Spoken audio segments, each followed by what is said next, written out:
नमस्कार, जी न्यूज देख रहे हैं आप। मैं हूं आपके साथ पयोधी शशि। 8 बज चुके हैं और वक्त हो गया है मॉर्निंग जी का। और मॉर्निंग जी में शुरुआत बड़ी खबर से करेंगे। कल से शुरू होने वाले विमान सेवा पर महाराष्ट्र में सस्पेंस अभी बरकरार है।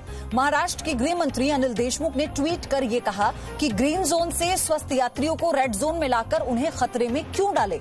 उन्होंने कहा कि किसी पॉजिटिव यात्री को रेड जोन में लाकर वहां के खतरे को बढ़ाना गलत है। साथ ही व्यस्त हवाई अड्डों को कोरोना महामारी में सावधानियों के साथ चलाने से ज्यादा लोगों की जरूरत पड़ेगी, जिसकी वजह से अपने आप खतरा भी बढ़ेगा।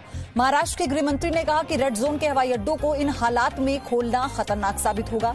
उन्होंने कहा कि यात्रियों का केवल थर्मल स्क्रीनिंग की ही सुरक्षा के लिहाज से पर्याप्त नहीं है। इसके साथ साथ रिक्शा, टैक्सी, बस को बड़ी तादाद में चलाना भी असंभव है। साथ ही किसी पॉजिटिव यात्री को रेड जोन में लाकर वहां के खतरे को बढ़ाना गलत होगा। अंकुर त्यागी मेरे सहयोगी हमारे साथ जुड़ चुके हैं। अंकुर, ये जिस समस्या का जिक्र गृह मंत्री कर रहे हैं वो जायज है? देखिए पयोधी, यहाँ पर दो तरह की बातें होती हैं। क्या भारत में जो रेड जोन है वो सिर्फ अकेला मुंबई है या दिल्ली जैसे और दूसरे शहर भी हैं जहाँ पे रेड जोन है, और क्या वहां पर फ्लाइट इस वक्त उड़ाई जाएगी या नहीं जाएगी? पहली चीज तो ये। और दूसरी बात ये है कि जो पॉलिसी है ये केंद्र सरकार के अंतर्गत आती है, जो उड़ान मंत्रालय है। उसमें राज्य सरकार का कितना बड़ा स्टेक होगा ये अपने आप में एक अलग बात है। लेकिन फिलहाल अनिल देशमुख ने जिस तरह से रात को ट्वीट किए हैं वो अपने आप में साफ तौर पर बताता है कि वो फिलहाल मुंबई में, क्योंकि मुंबई में सबसे ज्यादा कोरोना वायरस पॉजिटिव मामले आए हैं और इस वक्त कई यहां पर हॉटस्पॉट और कंटेनमेंट जोन हैं, इन सब बातों को ध्यान में रखकर उन्होंने अपनी बात रखी है कि फिलहाल जो इंफ्रास्ट्रक्चर फिलहाल चाहिए किसी भी हवाई अड्डे को ऑपरेशनलाइज करने के लिए, वहां पर आपको टैक्सी और ऑटो की एक अलग लेन बनानी होती है। इसके अलावा वहां पर आपको जो दूसरे कर्मचारी हैं वो आपको चाहिए होता है। क्या सिर्फ स्वैप का जो टेस्ट होता है या नोजल जो टेस्ट होता है उसके वो करवाया जाएगा या नहीं करवाया जाएगा, या सीधे सिर्फ थर्मल स्क्रीनिंग कराकर आप लोगों को यहां पे जाने दे देंगे? तो ये कंसर्न जरूर है महाराष्ट्र के गृह मंत्री के। लेकिन जाहिर तौर पर ये बात प्रॉपर ट्विटर के एक विंडो पर आके करने के बजाय अगर दो सरकारें, राज्य सरकार केंद्र सरकार अगर आपस में कर रही होती तो ज्यादा बेहतर होता। अंकुर, और दूसरी बात यह भी है कि स्क्रीनिंग की बात जो कही गई है, इससे पहले हमने देखा कि एयरपोर्ट से जो स्क्रीनिंग हुई थी वो नाकाफी साबित हुई, उसके बाद भी लोग पॉजिटिव निकले हैं। लेकिन अब क्या लगता है कि अगर ये फैसला लिया गया है उड़ानों की बहाली का, तो फिर इस पर कोई विचार किया जा सकता है, पुनर्विचार किया जा सकता है? देखिए जाहिर तौर पर महाराष्ट्र सरकार के जरिए जो उड़ान मंत्रालय है वहां पर जरूर अपनी तरफ से ये बातें कही गई होंगी, क्योंकि कंसर्न्स हैं। क्योंकि आप जब भी फ्लाइट्स ऑपरेशनलाइज करेंगे तो कई ऐसी ग्रीन जोन है जहां से यात्री उड़कर रेड जोन में आएंगे। रेड जोन में भी अगर हम मुंबई की बात करें, मैंने जिस तरह से बताया है भारत में अगर सबसे ज्यादा तादाद कोरोना पॉजिटिव मामलों की है तो वो मुंबई में है। तो इसीलिए एक कंसर्न जरूर है महाराष्ट्र गवर्नमेंट के लिए, और लगातार मौतों का जो आंकड़ा है वो भी लगातार बढ़ता जा रहा है।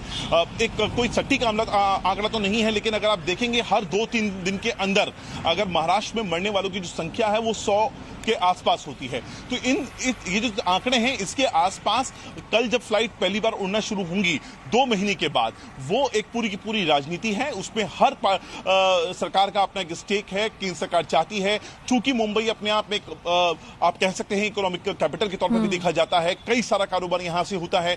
यहां पर आप कब तक इसी चीजों को रोक पाएंगे, ये सब चीजें हैं जो फिलहाल डिस्कस होनी चाहिए। लेकिन क्या और यही वजह है कि जो पार्टियां या जो विपक्ष के तौर पर पार्टियां हैं वो अगर ये कहती हैं कि हमें इस बात से एतराज है, तो फिर मिलकर रास्ता क्यों नहीं निकाला जाता? देखिए सवाल वही बना हुआ है कि अगर विपक्ष ये कह रहा है कि हम ये मांग करते हैं या हमारा ये सुझाव है, तो ये सुझाव ट्विटर पर, सोशल मीडिया पर क्यों दिया जा रहा है? क्या सरकार से एक बैठक को लेकर मांग नहीं की जा सकती विपक्ष की तरफ से?